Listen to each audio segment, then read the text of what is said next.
Adapun yang dinamakan Muhammad itu bukanlah Muhammad yang di Madinah, tetapi yang sebenarnya ialah cahaya kita pribadi. Itulah sebabnya diakui utusan, sebab cahaya kita itu pertanda adanya Tuhan.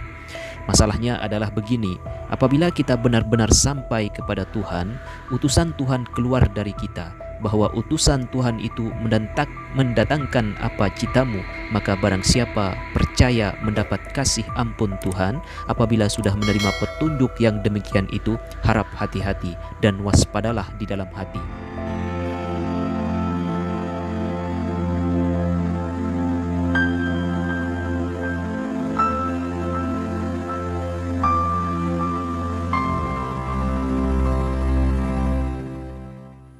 Bismillahirrahmanirrahim. Assalamualaikum warahmatullahi wabarakatuh. Liridallahu ta'ala bisyiril fatihah. Bismillahirrahmanirrahim. Alhamdulillahirabbil alamin, arrahmanirrahim, maliki yaumiddin. Iyyaka na'budu wa iyyaka nasta'in. Ihdinas siratal mustaqim, siratal ladzina an'amta 'alaihim ghairil maghdubi 'alaihim waladdallin. Amin.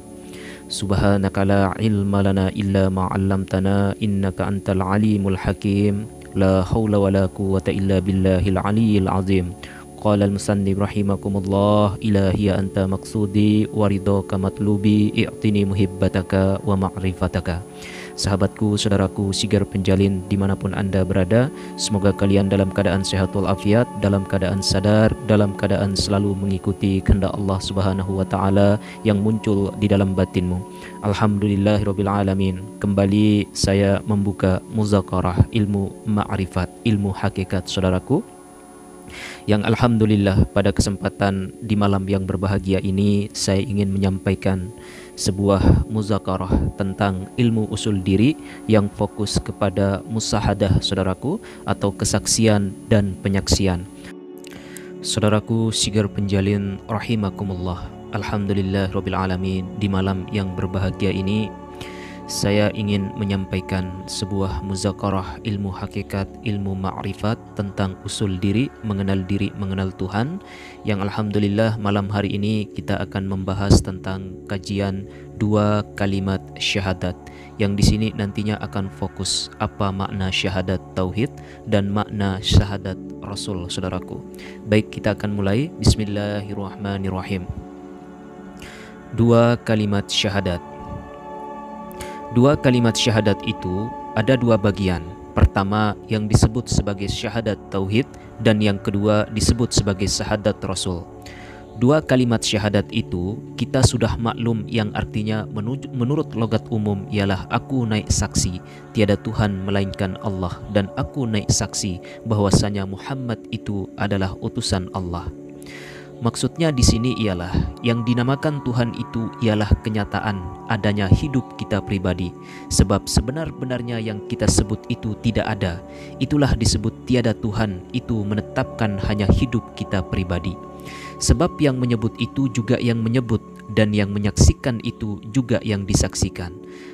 Berdasarkan dalil Al-Quran dan Al-Hadis, al-insanu sirri wa ana sirrahu, artinya insan itu rahasiaku dan aku pun rahasianya. Dan lagi di dalam firman Allah, al-insanu sirri wa ana sirrahu sifatin wa sifatun li ghairihi, artinya insan itu adalah rahasiaku, rahasiaku itu sifatku, dan sifatku itu tiada lain dari aku jua. Jadi nyatalah kepada kita bahwa Allah, Muhammad, Adam atau insan adalah satu. Insan kamil pun Allah jua, Adam dan Muhammad pun pada hakikatnya. Jadi pada hakikatnya manusia ini adalah Tuhan dalam rahasia atau rahasia dalam ketuhanan. Zohirul abdi, batinul abdi, artinya pemeliharaan Tuhan pada batin Tuhannya, yakni kepada ilmu hakikat kenyataannya. Adanya tiadanya dan esanya wal awwalu wal akhiru wal zahiru wal batinu wa huwa ala kulli syai'in qadir. Dia yang awal, dia yang akhir, dia yang zahir, dia yang batin. Adapun yang dinamakan Muhammad itu bukanlah Muhammad yang di Madinah, tetapi yang sebenarnya ialah cahaya kita pribadi. Itulah sebabnya diakui utusan, sebab cahaya kita itu pertanda adanya Tuhan. Masalahnya adalah begini, apabila kita benar-benar sampai kepada Tuhan, utusan Tuhan keluar dari kita, bahwa utusan Tuhan itu mendatangkan apa citamu, maka barang siapa percaya mendapat kasih ampun Tuhan. Apabila sudah menerima petunjuk yang demikian itu, harap hati-hati dan waspadalah di dalam hati.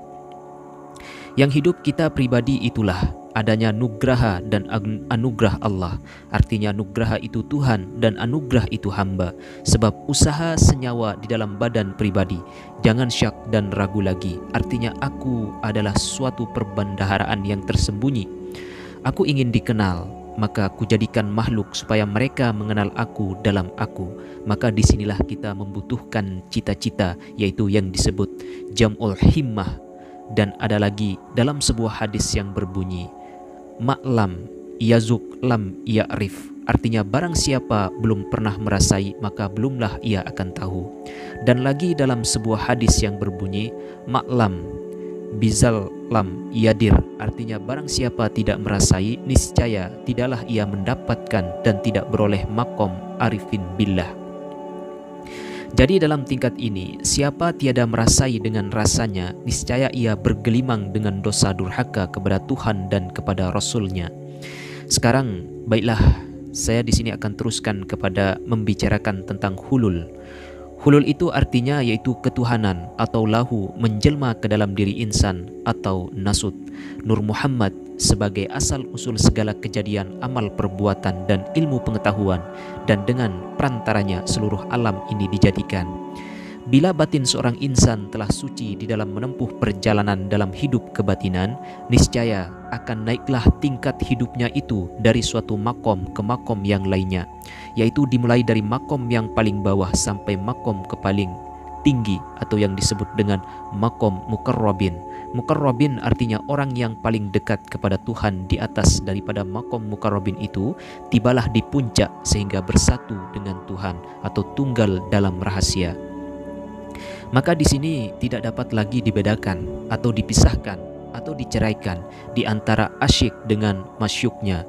Dan apabila ketuhanan itu telah menjelma atau tanjih di badan dirinya, maka tidaklah lagi kehendaknya yang sabda Rasulullah sallallahu alaihi wasallam yang berbunyi, yang aku khawatirkan terhadap umatku adalah kelemahan dalam iman atau keyakinan.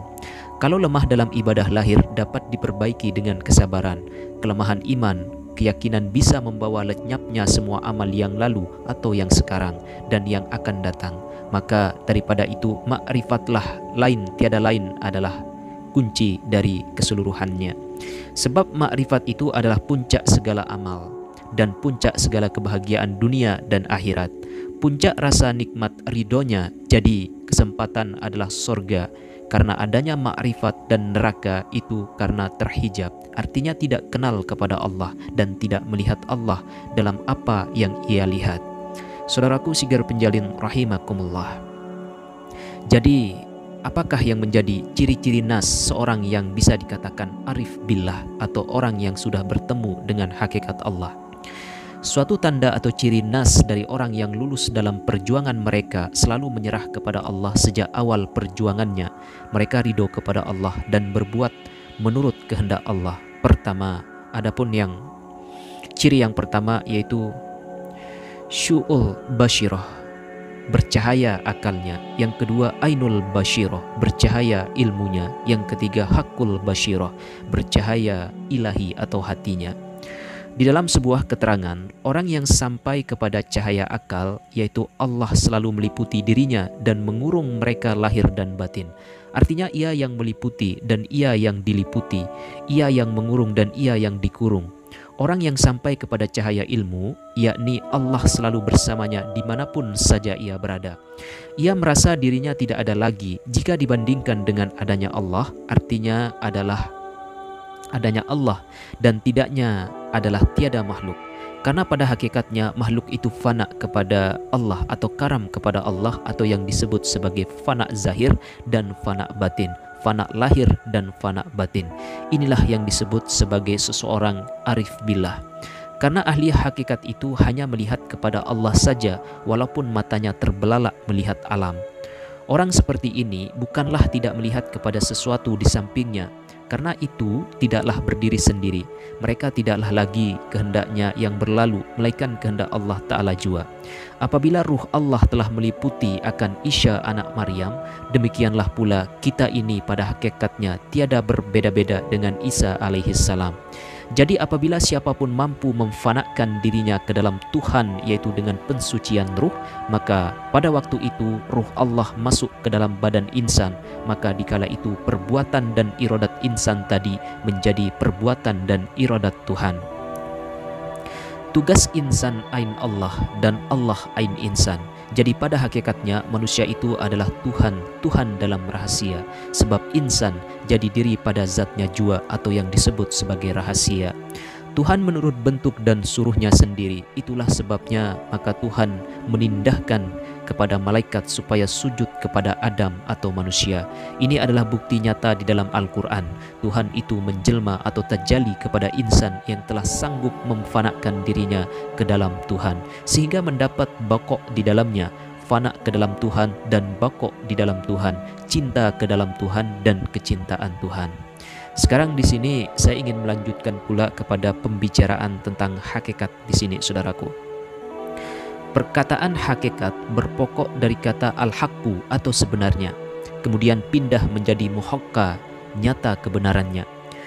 Sudah itu pindah menjadi tahakkik atau benar tak salah lagi, akhirnya menjadi hakikat, zat dari al-haqqu. Jadi yang disebut hakikat dalam mutunya yang luhur itu ialah bebas lepas dari segala pengaruh berkuasa sendiri dan tidak satu misal pun dipendapat untuk dicontohnya. Hakikat yang kuhur itu hanya dapat dilihat oleh ilmu dan perasaan atau yang disebut sebagai zauq. Nah, sekarang kita dalami lagi tentang mengenal hakikat. Kata-kata hakikat tadi berpokok daripada al-haqqu. Al-haqqu itulah yang memberikan nur cahaya dan aulia yang menjadikan segala yang wujud atau segala yang ada. Dialah yang menjadikan segala yang wujud atau segala yang ada. Dialah yang menjadikan alam seluruhnya. Dialah alam itulah terletak sinar yang membukakan rahasia dari al-haqqu. Dengan kata lain, al-haqqu itu ialah Allah Ta'ala. Jadi apabila manusia berangsur-angsur mengetahui dan mengenal al-haqqu itu, maka akhirnya al-haqqu itu pula lah yang menjadi buah kehidupan manusia itu. Demikian saudaraku Sigar Penjalin keterangan tentang mengenal hakikat. Jadi saudaraku Sigar Penjalin rahimakumullah ya, poin daripada sifat perjalanan kehidupan kita untuk menempuh makrifat Allah atau bertemu dengan kesejatian Allah atau Tuhan, yaitu dengan mengenal hakikat daripada kesejatian diri kita. Man arafa nafsahu faqad arafa rabbahu. Mengenal diri maka kenallah kita akan hakikat Tuhan itu sendiri. Akhirul kalam. Assalamualaikum warahmatullahi wabarakatuh. Salamun qaulam mir rabbir rahim. Salamun qaulam mir rabbir rahim. Allahumma salli wa sallim ala sayyidina nur fi qalbi wan nur fi sam'i wan nur fi haqqi la ilaha illallah Muhammadur Rasulullah sallallahu alaihi wasallam. Allahumma salli ala sayyidina Muhammad. Assalamualaikum warahmatullahi wabarakatuh.